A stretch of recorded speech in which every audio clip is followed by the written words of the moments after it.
আসসালামু আলাইকুম।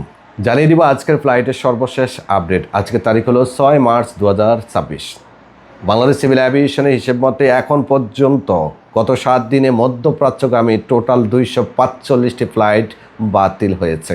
খেয়াল করছেন কী অবস্থাটা হবে, কত হাজার মানুষের যে ভিসা বাতিল হয়ে গেছে, এক্সিট ক্যান্সেল হয়ে গেছে। যাই হোক প্রিয় দর্শক, সামনে পরিস্থিতি আরও জটিল হবে, যেহেতু অনেকগুলো ফ্লাইট বাতিল হয়েছে, টিকিটের চাহিদা অনেক বেড়ে যাবে। তাই আপনারা যারা ঈদের পরে দেশে যেতে চাচ্ছেন অথবা কোরবানির আগে দেশে যেতে চাচ্ছেন, তারা এখনই বিমান টিকিট সংগ্রহ করুন। চাইলে আমাদের অফিস থেকেও নিতে পারেন।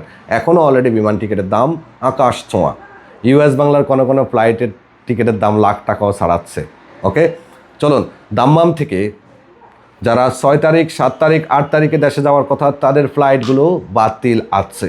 6 আজকের, আগামীকাল 7 এবং পরশুদিন 8 তারিখে যাদের ফ্লাইট ছিল তাদের ফ্লাইটগুলো বাতিল দেখাচ্ছে।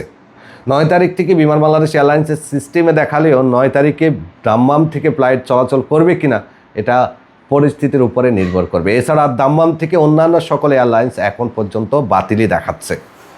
সামনে কবে নাগাদ শুরু হবে দাম্মাম এয়ারপোর্ট থেকে ফ্লাইট সেটাও বলা যাচ্ছে না। আর সবথেকে বড় কথা হলো যে রিয়াদ এয়ারপোর্ট থেকে মাঝে মধ্যে এমিরেটস এয়ারলাইন্স, এরপরে আপনার সালাম এয়ারলাইন্স, গালফ এয়ারলাইন্স, কাতার এয়ারলাইন্স সীমিত পরিসরে এমার্জেন্সি ফ্লাইট পরিচালনা করতেছে, একদম সীমিত, মাঝে মধ্যে, রেগুলার না।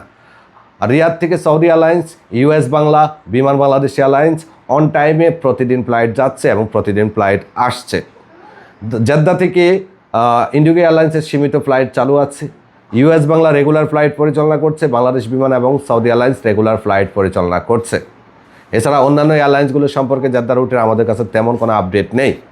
মদিনা থেকেও বিমান এবং সৌদি এয়ারলাইন্সের ফ্লাইটগুলো বাংলাদেশে যাচ্ছে অন টাইমে, আসতেছে অন টাইমে। এছাড়া অন্যান্য এয়ারপোর্টের মধ্যে জিজান, নাজরান, তাবুক, আলবাহা, এছাড়া আপনার কী যেন বলে আল কাসিম, আবহা, এই এয়ারপোর্টগুলো থেকে যারা সৌদি এয়ারলাইন্সের টিকিট নিয়েছেন, যাদের ট্রানজিট রিয়াদ, জেদ্দা অথবা মদিনায়, তাদের ফ্লাইটগুলো ঠিকঠাকভাবে যাবে।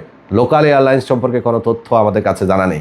যারা বিমান টিকিট কিনবেন তাদেরকে অনুরোধ করব যে এখনই টিকিট কিনুন, না হলে সামনে টিকিট তো পাবেনই না, যেহেতু সামনে অনেক বড় পরিস্থিতি আসতে যাচ্ছে, জিয়ারা ভিসার মেয়াদ শেষ হতে যাচ্ছে, হজ আসতে যাচ্ছে, সব মিলিয়ে চাপ বাড়বে। তাই টিকিট এখনই কিনুন। ধন্যবাদ।